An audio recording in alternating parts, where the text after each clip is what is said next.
Bonem, bonjour. Vous êtes le nouveau président de Sinov Midi-Pyrénées. Peut-être tout d'abord revenir avec vous sur ce que c'est que Sinov Midi-Pyrénées.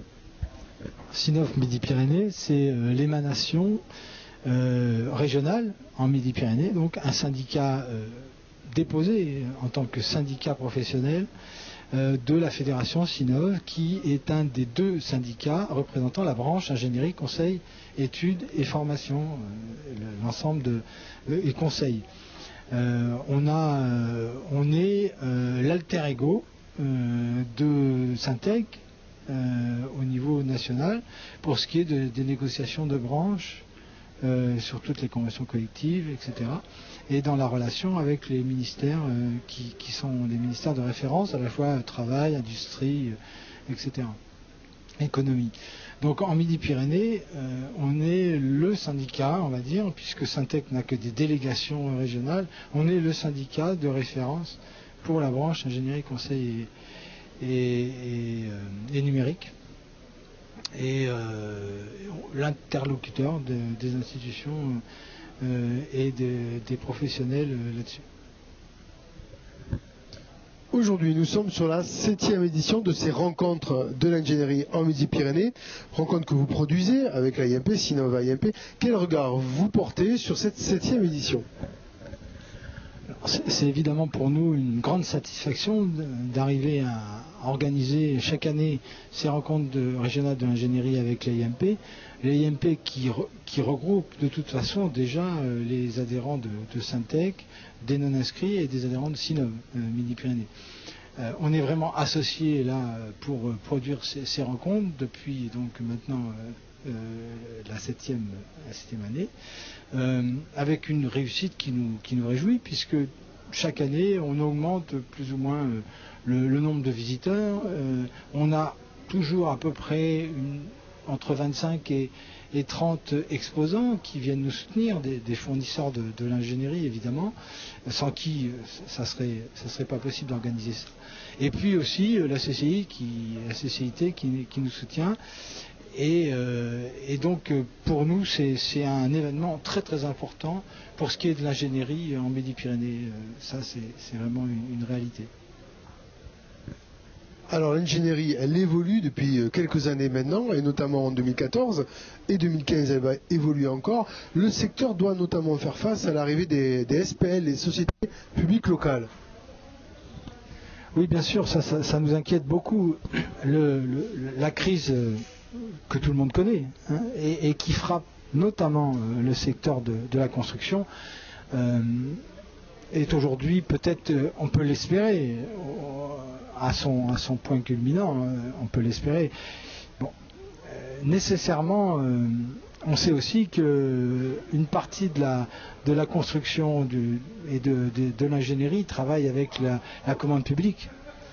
Et on sait aussi aujourd'hui que la commande publique a des contraintes budgétaires qui vont de façon croissante. Donc de ce point de vue-là, bon, on peut avoir des inquiétudes, mais nécessairement, ça ne peut pas durer comme ça. Il y a évidemment, on le voit bien avec le thème aujourd'hui de la mobilité, nécessairement, il y a des aménagements à faire, il y a du travail à faire, et on est à la disposition évidemment à la fois du public et du privé pour fournir nos prestations d'anticipation, de conception, d'intelligence dans le secteur. C'est notre métier.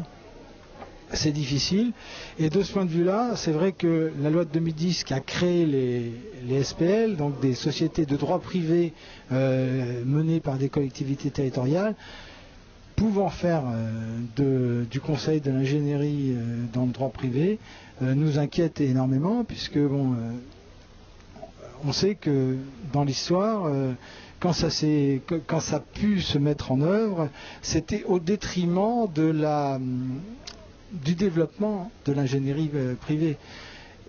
Si c'était qu'une question de développement, ça ne serait pas très grave. Ce qui est important de voir là-dedans, c'est qu'il y a des problématiques derrière d'indépendance. On fait du conseil et de la conception pour l'ingénierie publique et privée.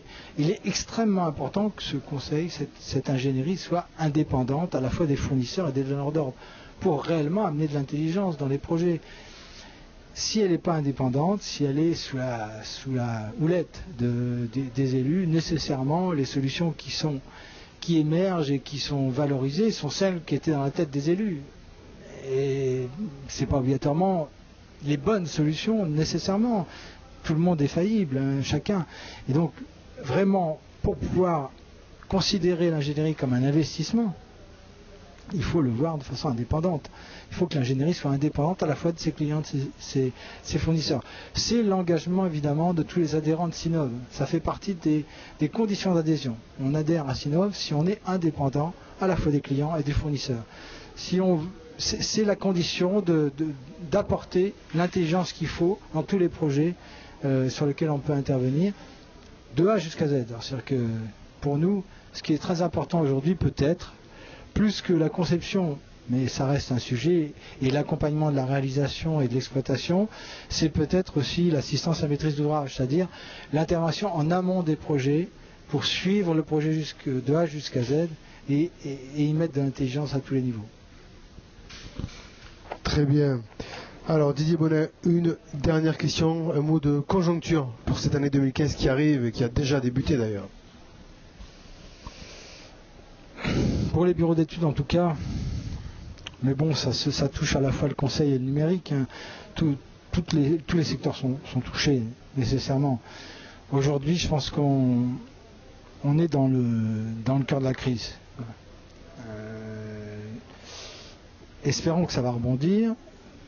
Il y a des indicateurs qui vont dans le bon sens, évidemment, au niveau économique, hein, que ce soit le prix du pétrole ou le coût de l'euro. C'est des choses très importantes pour les grosses structures, mais au niveau de l'ingénierie, de proximité, des petits bureaux d'études et de conseils locaux, il faut que ça se traduise sous forme d'actes d'achat, nécessairement, dans des bonnes conditions, c'est-à-dire avec des prix corrects qui correspondent à ce qu'il est nécessaire de payer pour que chaque entreprise puisse maintenir la compétence qui va être ce qui va faire la valeur ajoutée de notre prestation. Ça, c'est extrêmement important.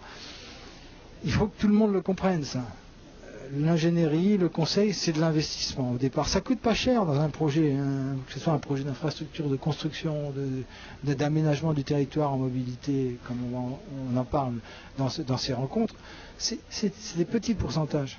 Seulement, cet investissement-là, il est extrêmement important pour toute la suite du projet.